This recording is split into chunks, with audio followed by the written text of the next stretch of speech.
On behalf of both the Power Workers Union and Ontario Power Generation, we know how important it is to understand the impact of addiction and mental illness and the needs of the support for the people that are recovering.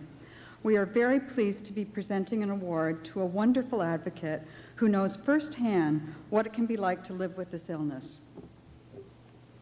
Jeff Wilbee is a shining example of how a person can overcome some very difficult turns and use his own life to help others.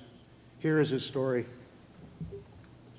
Primarily, I was raised between Galt and Hamilton, and so I was raised in the country. I was certainly introduced to alcohol very early in life, or at least maybe not by today's terms, but back then, you know, around 15 or 16, certainly, and was in some difficulty right off the bat.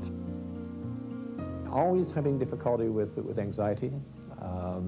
Certainly, suicide ideation was not constant, but certainly was there from time to time, wanting to give up. My substance abuse seemed to escalate in the sense that I would need it to get over that anxiety, that tension. A number of hospitalizations in the psychiatric hospitals and psychiatric wards. And so it was a downward spiral for about 16 years.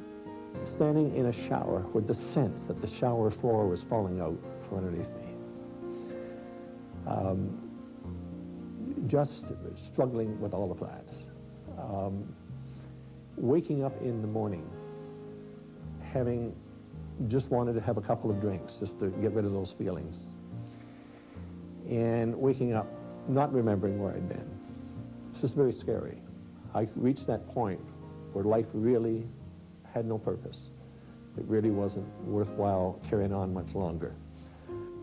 First of all, I needed to deal with my alcoholism. And it was being around other people who had been where I'd been, sharing their story. The reason I'm doing this, the reason I'm talking to you, is perhaps there might be somebody who might hear my story. And maybe that gives them some hope. So what I was given was some hope and a purpose. I started to realize that I was worthy of not only living, but living free and living without all these horrors. I get teary-eyed thinking about it, what I've been given, a second chance. What's important to me is my family. And nothing gives me greater thrill than to be around my grandchildren. To watch my 8-year-old grandson make a dash down the rink, I'm with him, okay? I've had the opportunity for the past 14 years to be the director of Addictions Ontario, representing treatment centers and recovery homes and detoxification units across the province. Life is real good. Life is worth living. Again, I'm the most blessed of people to have the opportunities I've had.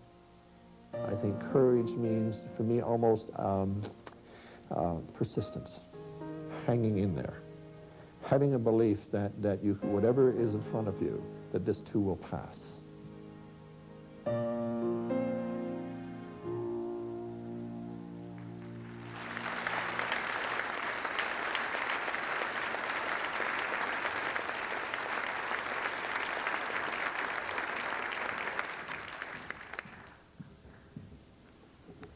Ladies and gentlemen, please join us in welcoming Jeff Wilbee.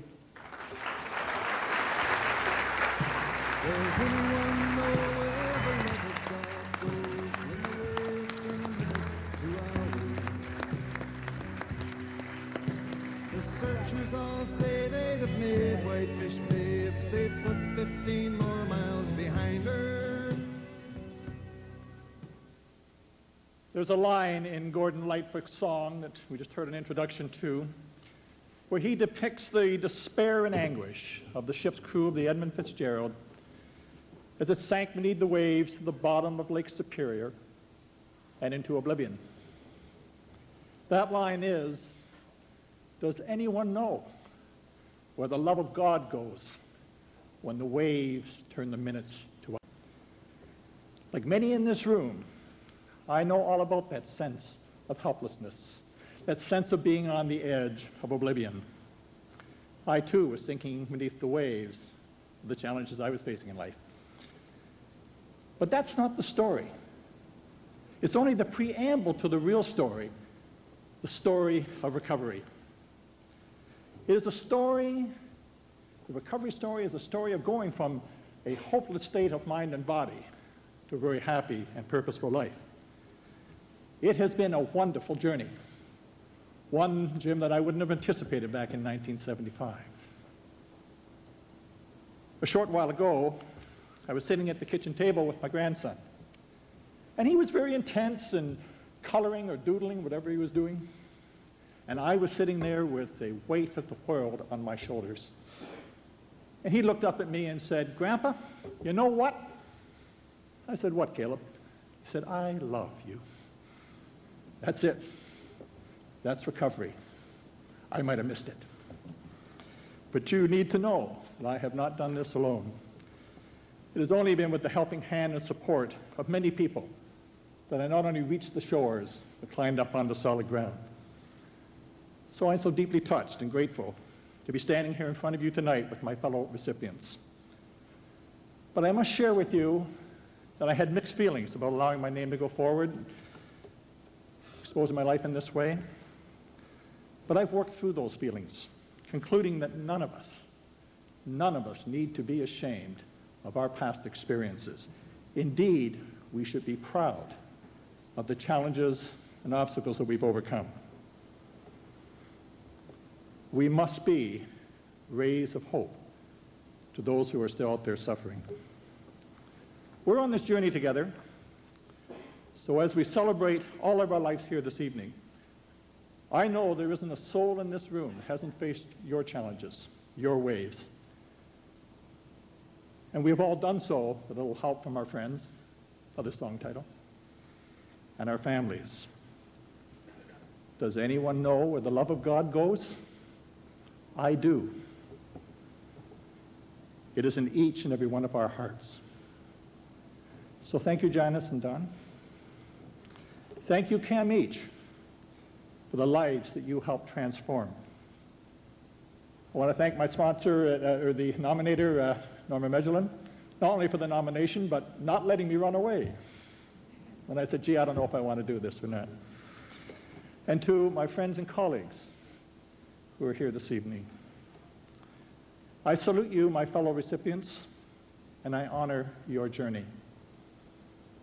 To my wife, Diane, my heartfelt gratitude, here it comes up, for your patience as I continue to look at those waves and turn to grow. I love you.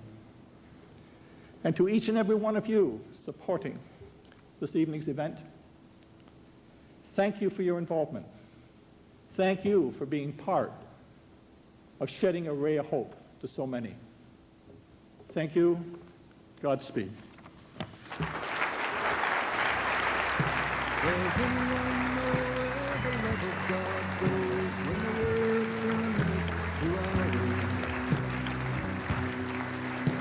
The searchers all say they'd have made Whitefish Bay if they put 15 more miles behind her. They might have split up or they might have capsized. They may have broke deep and took water. And all that remains is... It's wonderful for us to have the continued support of Manulife Financial. Representing Manulife Financial this evening is Mr. Steve DeBrogny, Senior Vice President and General Manager of Manulife's Affinity Markets. Steve.